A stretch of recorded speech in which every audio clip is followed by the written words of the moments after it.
everybody, this is Christian Bray Gonzalez, live from the studio. Today, we are back on air. You know, being a public speaker is hard. I know that from experience. Filipinos now, Filipinos tomorrow, and Filipinos forever.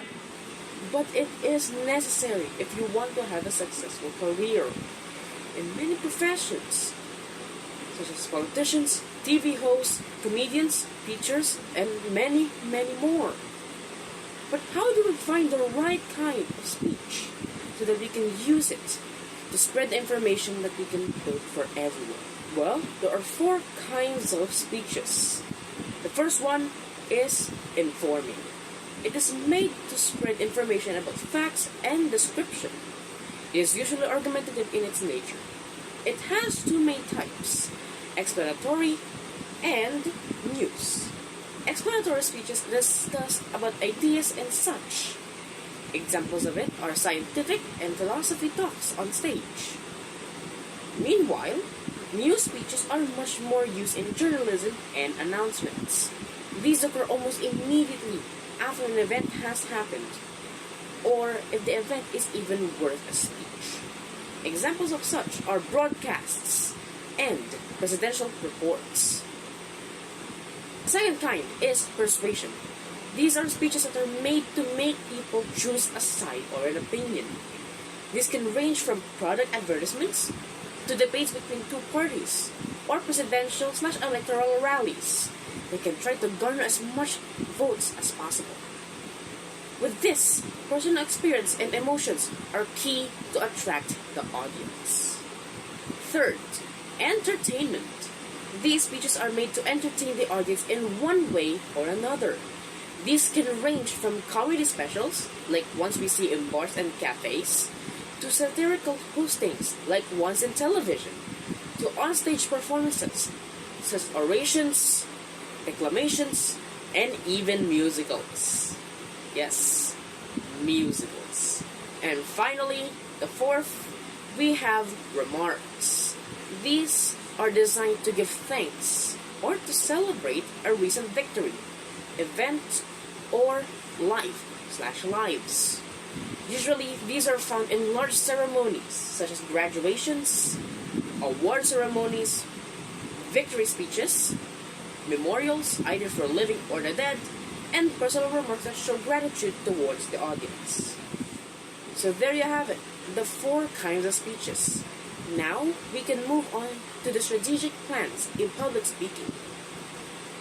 First of all, we're gonna have to look into the eyes of a speaker. So these are going to be the tips for the speaker itself. Number 1, identify which message resonates with both you and the audience the most. The message should be relevant to you and the audience. Missing either would result in a speech disjointed in its idea and personality. The speech should be relevant to you. You should understand the speech far better than anyone else. Thus, you should also be the person who would be informed the most about the speech in order for you to give the most information necessary to the audience. Number 2, narrow down the main idea to specific topics. The main idea should be digestible to the audience. Not everyone can handle large-scale ideas that grasp the deep portions of our minds. When we talk about ideas, we usually delve much more deeper into it. Sometimes ethically, philosophically, or ideologically. But we should avoid that. We should make it understandable for every person so that everyone can understand your idea. Now, how are we going to do that? Well, you can use a few words here and there, omit some unnecessary facts and information, and if you do it right, you can still keep the main idea in focus. Number 3, ask yourself what the speech is made for. Ask why you are making the speech. Is it to discuss? To debate? To satirize? Or to something else? A comedic piece will not work well as a persuasive piece, and vice versa. We have to understand that not every speech will always fit with another kind. course, that kind of makes sense on paper, but on practice, people will make mistakes like that all the time. And for that, we always have to realize that, hey, I am making this speech for this purpose and this purpose only. Because some speeches will not work for others. If you make a comedic speech for, say, a memorial, well then, let's just say you're not gonna get a good eye. Number 4, do not underestimate the audience. The audience as a whole is collectively smart. Underestimating them will only result in them getting insulted from you, and you will be deemed as either egotistical or pretentious. What do I mean by that? You as a speaker should not act like you are superior to the audience, nor should you act that the audience is inferior to you. Remember that we all are human beings. We all have different ideas, and while those ideas may be different, all of them still act on an equal field. Thus, we should only put ourselves in the same level as an audience member, so that the audience may realize that, hey, we, as a person, are just the same as everyone else, and I can understand their ideas more because we're both on an equal playing field. Number 5, the speech should be clear and concise without omitting important information. It is important to make a speech simple in its format without omitting facts. It is important to make the speech simple in its format without omitting facts stated within the speech. Doing so will cause confusion and misunderstanding that will hinder the ability to achieve your purpose. Your speech is a hamburger, but within those speeches, there are a lot of information. Just like a hamburger has a lot of ingredients. If you take out the integral or the important ingredients, you will get an incomplete burger, one that does not taste as good as another. That is what an incomplete speech is. If you omit facts that are very important to the idea of the speech, then the speech would not be completed. It will not be understandable completely to a person because of its incompleteness. Number 6, use quotes, stylistic devices, and vocal power to attract their attention. Using things such as quotes, similes, metonymies, hyperboles, diction, and enunciation can make an impression in making people believe you, thus fulfilling the speech's purpose. All of these are figures of speech, and we can use them all the time. Using these figures of speech, along with the vocal power, will make the people much more attentive to you, because you're attracting their attention using, how do I say this, clever psychological ways. 7, practice your confidence and gestures. Practice makes perfect. Perfecting your behavior and actions before speaking will make your speech's purpose much more understandable. But remember, with gestures also comes a limit. If you're going to make gestures, please do so in a normal kind of manner. Using it all the time will just make it much more super saturated, that the audience will not understand completely your speech. And with that, it concludes our first part of the program. Stick around, because after the commercials, we're gonna be back for another.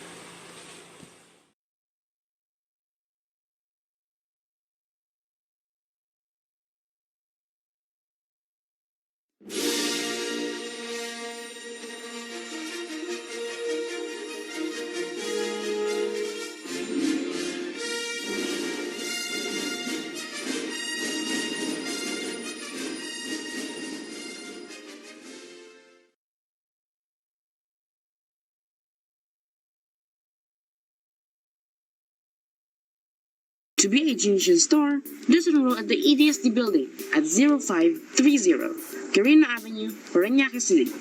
You wouldn't regret it.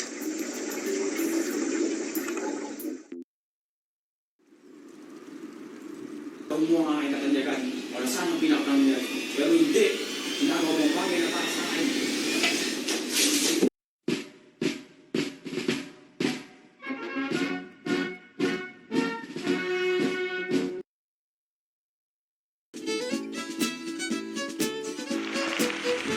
And we are back on the program. Earlier, we talked about how the speaker can use strategies and tips in creating a better speech that makes their purpose much more understandable. Now, we will talk about the listener's point of view. How a listener will make the speech much more understandable for them or digestible for them and for everyone else to be understood. Number 1, listen attentively. As a listener, you must actively listen to the speaker in order to understand his or her purpose in speaking. Take what you've learned from your classes about active and passive listening and use them to your advantage. Number 2, listen and read between the lines. During or after speech, both could work. Analyze each sentence for their meaning by using other words in its proximity. Also take note that some uses of words are metaphorical or hyperbolic, and those should be understood as an exaggeration. Number 3, look for keywords and quotes that relate to the main idea. Keywords and quotes, similar to the previous tip, enhance the main idea and its purpose. Figuring these out makes a clearer image of what the speaker is portraying. Be careful though. Some words can only be red herrings or just false keywords. You have to look between the lines again to realize which words are actually important and which words are not. Number 4, survey others on what their idea of the speech is. Ask others' opinions about the speech as well. It is far better to gather all of the opinions or information and analyze them closely to determine the speaker's purpose. Everyone has different ideas on their heads, and collectively, if we mash them all together, we could create a much more simpler idea from all of those combined. 5. Be open-minded. Do not limit your mind when it comes to analyzing the speaker's words. Biased ideas should not affect your understanding of the speaker. Ever heard of confirmation bias? Confirmation bias is basically when you already want an answer and you're going to find keys or clues that will only lead to that answer, despite the fact that it actually leads to a different kind of answer. Those ideas should be avoided. 6. Understand the speaker and their opinions and emotions on the matter. To fully understand the speaker, you must put yourself in their shoes. Empathize or sympathize with their experiences and understanding of the concepts that they portray or talk about. We are not the only person on earth, and we must understand that everyone has different experiences. In order for us to understand their words, we must also put ourselves on their shoes as well, and think of how or why those are what they think. Now, all of those are important tips, and then if we have gathered them all, we can use them for a much more suitable experience in listening from public speakers. Now, all of these tips are used by multiple speakers throughout history. And, as a matter of fact, I have compiled you a list of them, ranging from the 1900s into the modern day. Franklin D. Roosevelt. Day of Independence speech, December 8, 1941. This speech's purpose is to inform the nation about the unjustified attacks on Pearl Harbor. This also acted as a declaration of war against Japan when the United States entered the Second World War.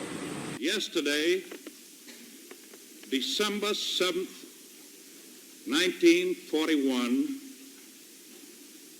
a date which will live in infamy. The United States of America was suddenly and deliberately attacked by naval and air forces of the Empire of Japan.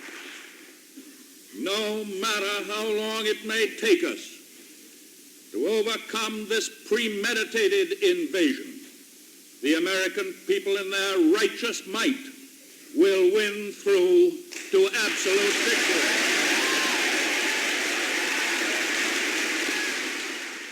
John F. Kennedy. Ich bin ein Berliner. June 26, 1963. One of the most well-known anti-communist speeches of the Cold War. It inspired the people of Berlin, a city split between the democratic West and the communist East. And democracy is not perfect. But we have never had to put a wall up to keep our people in. All free men, wherever they may live, are citizens of Berlin. And therefore, as a free man, I take pride in the words, Ich bin ein Berliner.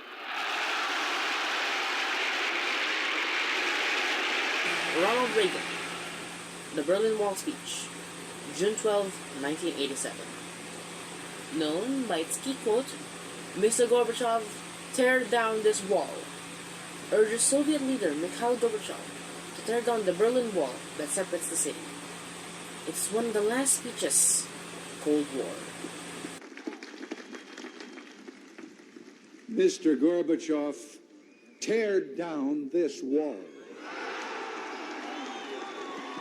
Barack Obama. The announcement of the death of Bin Laden, May 1, 2011. Almost a decade after the infamous 9/11 attacks, former President Barack Obama announces the death of terrorist Osama bin Laden. With this, he assures the safety of the Union and gives justice to those who have been affected by the terrorists' actions. To the American people and to the world, that the United States has conducted an operation that killed Osama bin Laden, the leader of Al-Qaeda. That's not all, however, because we also have fictional speeches that are also as important as actual real ones. Whether they are used for comedic effect, dramatic effect, or for inspiration, they are very much great in the use of their words and in their writing. Emperor Palpatine.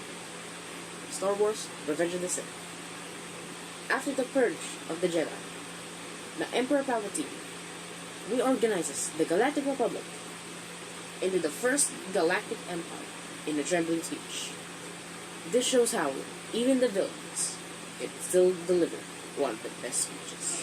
In order to ensure the security and continuing stability, the Republic will be reorganized into the first Galactic Empire for a safe and secure society. Deborah Pines. Gravity Falls. Armageddon 2. Escape from Reality.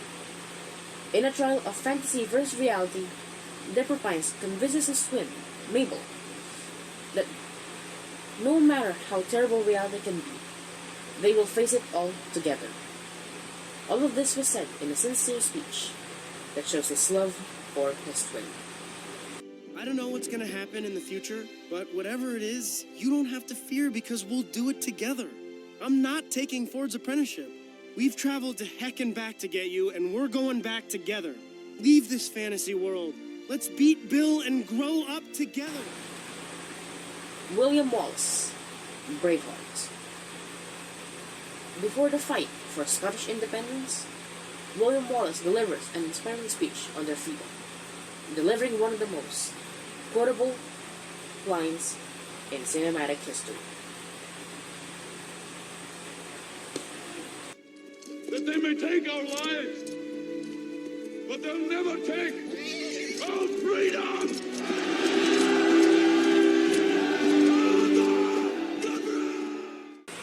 And so that concludes our program today. Thank you all so much for watching, and I hope you have learned something else. Anyways, see you all, and good night.